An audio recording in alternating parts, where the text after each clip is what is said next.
Salut à tous, alors aujourd'hui on se retrouve au potager pour une petite vidéo sur l'échalote, le repiquage de la mâche et la plantation des engrais verts pour remplacer les cultures d'été. Donc tout d'abord on va commencer par l'échalote, donc vous voyez là elle commence à bien pousser, donc celle-là on va pas tarder à la récolter. Sinon en général si vous posez des questions à quel moment récolter, et ben on peut tout simplement récolter tout avant les premières gelées. Alors vous allez voir, il y en a un petit peu partout, vous voyez, c'est quelque chose qui est très productif. Voilà, d'ailleurs j'ai dû mettre des bambous un petit peu partout pour maintenir les fruits, parce que voilà, ça pousse partout, c'est parti dans les arbres.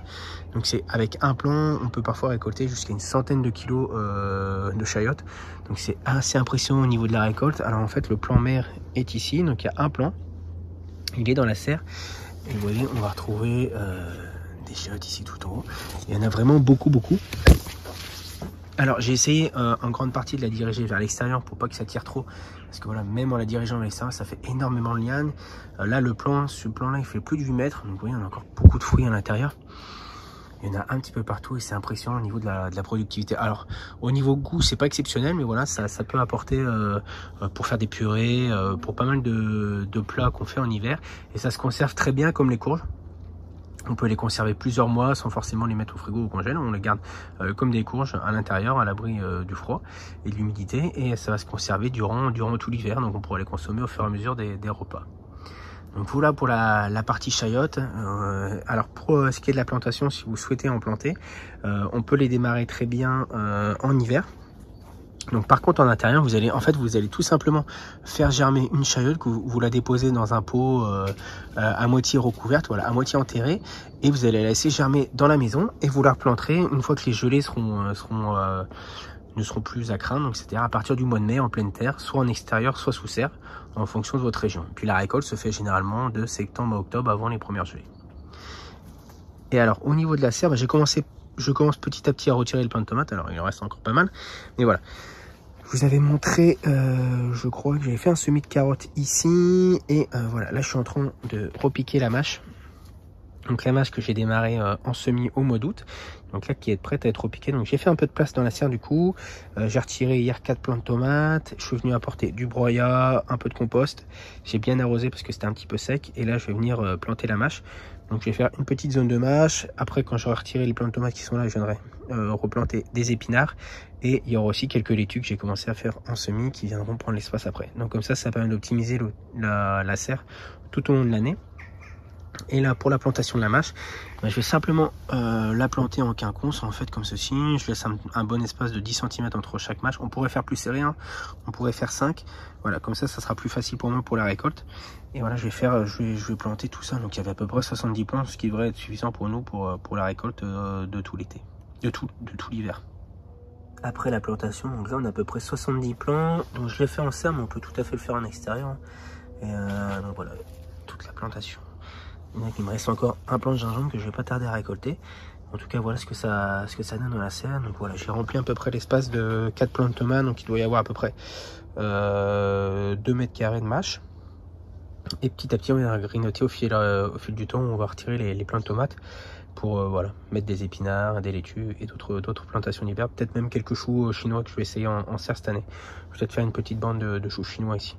Et maintenant on va aller planter les engrais verts en extérieur. Je vais vous montrer le mélange que je fais actuellement.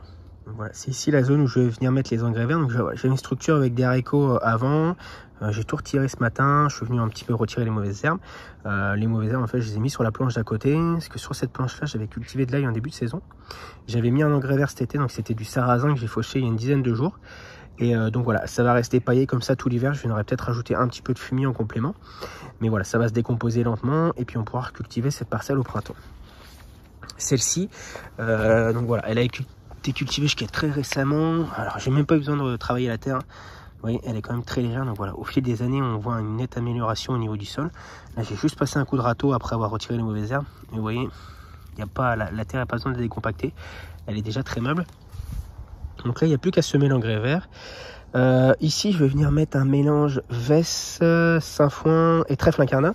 Donc voilà, il va avoir en fait l'idée de mélanger les engrais verts, c'est qu'ils vont apporter différentes choses chacun. Donc la Vess, c'est une fabacée, donc ça va plutôt fixer l'azote dans le sol.